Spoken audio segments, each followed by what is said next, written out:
Então, caro aluno, continuando, agora nós vamos falar um pouquinho sobre política cambial e política de comércio exterior, né? Todo país, ele participa de um processo mais amplo, que é realizar negociações, transações com o resto do mundo.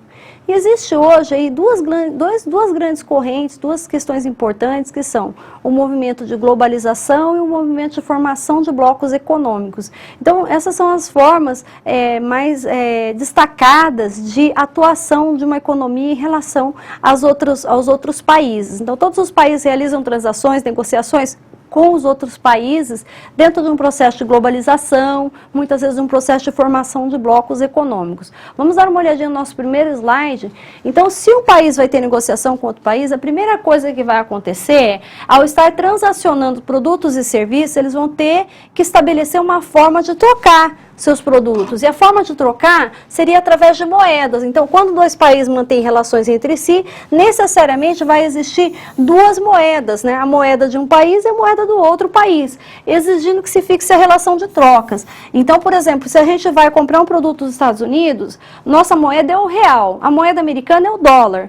Então, eu vou ter que pagar em reais, vai acontecer a conversão desses reais em dólares para que essa conta ela seja paga lá nos Estados Unidos em dólares. Então, quer dizer, duas moedas, o real, que é o dinheiro que eu tenho para pagar o que eu vou comprar, e o dólar, que é o preço do produto e que é o dinheiro que o vendedor americano vai receber lá, né? Existe uma regra importante para o dólar, que quando eu tenho o real valorizado, isso significa que os nossos produtos, aquilo que a gente vai exportar, ele fica mais caro, né? E qual a consequência disso? Reduz as nossas exportações. Por outro lado, um real mais forte significa que a gente vai ter condições de comprar produtos no exterior. Então, os produtos importados, eles ficam mais baratos. E isso faz o quê? Isso faz com que aumente a importação de produtos. E o inverso também é verdadeiro. Ocorre que, se a gente tiver um real desvalorizado, então é como se o preço dos nossos produtos para exportação ficasse mais barato. Como consequência, a gente consegue exportar mais. Por outro lado, o real desvalorizado mais fraco, quer dizer que a nossa moeda tem menor poder de compra. Então, a gente vai importar menos. Por quê? Porque os produtos importados para nós, com a moeda desvalorizada, ficaram mais caros, né? Existem outros requisitos importantes em relação à questão da taxa de câmbio, que a gente pode ver no próximo slide, que quando você tem o país aí determinando as suas leis, as suas regras, o seu regime cambial, ou seja, como é que a gente vai trocar os dólares? Qual vai ser a regra para a troca de dólares, né? Então, no regime cambial, eu tenho duas formas. Uma é o câmbio fixo. O que é o câmbio fixo? O valor do dólar é tabelado. O governo diz, olha, o dólar é tanto e fica tanto. Então, no início do Plano Real, o governo determinou que $1 era igual a R$1, e aí isso ficou por um bom tempo. Aquilo foi chamado de câmbio fixo, ou seja, era o valor do dólar tabelado, né? Aí depois a gente tem o que se chama câmbio flutuante. Então, o que é o câmbio flutuante? O governo estabelece o valor do dólar pelo movimento de entrada e saída de dólares da economia. Agora, como é que entram dólares na economia? Bom, a oferta de dólares é feita pelos exportadores. Então, são os exportadores que vendem seus produtos no mercado internacional, eles vão receber em dólares. E o Banco Central vai converter os dólares deles, trocar os dólares por real. Por quê? Eles, dentro da nossa economia, eles só podem ter reais. Eles vão vender lá, vão receber em dólar, mas o Banco Central vai trocar esse dinheiro por reais. E quem vai demandar, quem que vai utilizar esses dólares? São os importadores, né? São as pessoas que compram produtos importados. Por quê? Elas vão pagar em reais, o Banco Central vai trocar os reais por dólares e vai pagar o produto lá que ele comprou, né? Uma outra coisa é que os países têm, no Brasil nós temos também, né? Isso, diferentes cotações para o dólar, de acordo com o que ele vai ser feito. Para que você vai utilizar esse dólar? Então, de acordo com a finalidade. Dólar comercial, que é para as operações de compra e venda de mercadorias e de serviços. Dólar turismo, que é para viagens de negócio, a passeio, né? Que a gente recebe turistas no Brasil, os brasileiros também vão ao exterior e levam qual tipo de dólar com ele? O dólar turismo.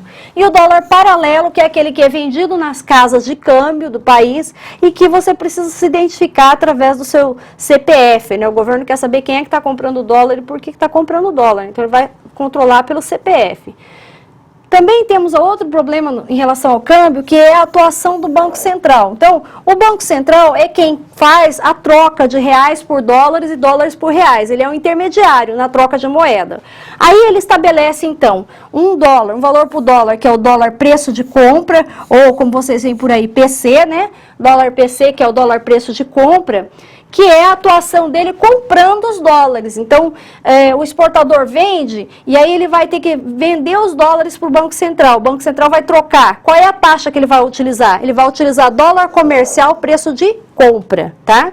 E o preço de venda, que é o preço que o Banco Central vai cobrar de quem está comprando dólares. Então, você comprou um produto importado, vai ter que pagar em dólares. Qual dólar que você vai pagar? O dólar comercial, preço de venda, tá? Existe uma diferença, e aqui a gente colocou só um exemplo, né?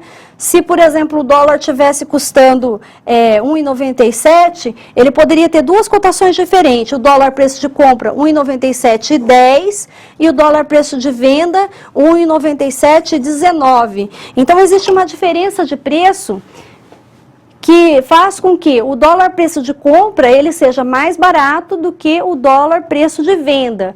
Aí você se pergunta, mas por que isso? O governo está ganhando dinheiro com isso? Não. Sempre existiu uma diferença entre a cotação preço de compra e preço de venda. Então, quando o Banco Central ele vai comprar, ele paga um pouco menos do que quando ele vai vender.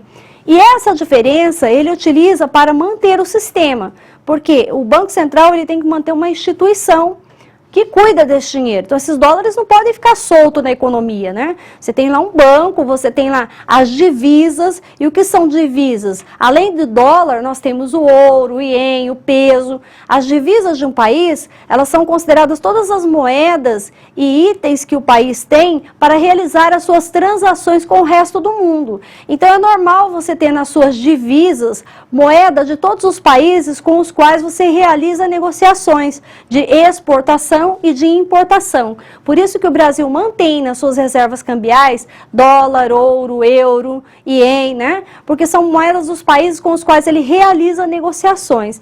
E aí é importante lembrar que o Banco Central ele é responsável por essa conversão. Por quê?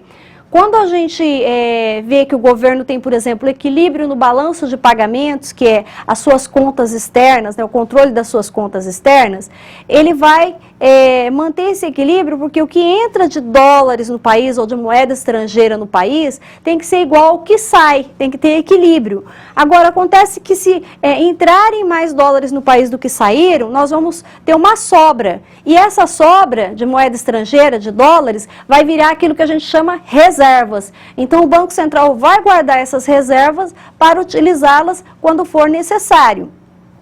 Quando acontece do governo acumular déficit no balanço de pagamentos, ou seja, quer dizer que mais saíram recursos da economia, nós mais pagamos no exterior, podemos estar pagando em dólares no exterior do que recebemos. Então vai ter um déficit no balanço de pagamentos, ou seja, faltou dinheiro para pagar as contas com o resto do mundo. O que o governo vai fazer? Ele vai utilizar aquelas reservas que ele tinha acumulado para pagar essa diferença. Se não for o suficiente, ele vai pedir um empréstimo. Ele pode pedir esse empréstimo junto ao FMI, Fundo Monetário Internacional, ou junto a qualquer outro agente. Mas o importante é que o balanço de pagamentos tem que sempre fechar, tem que zerar. Continue estudando.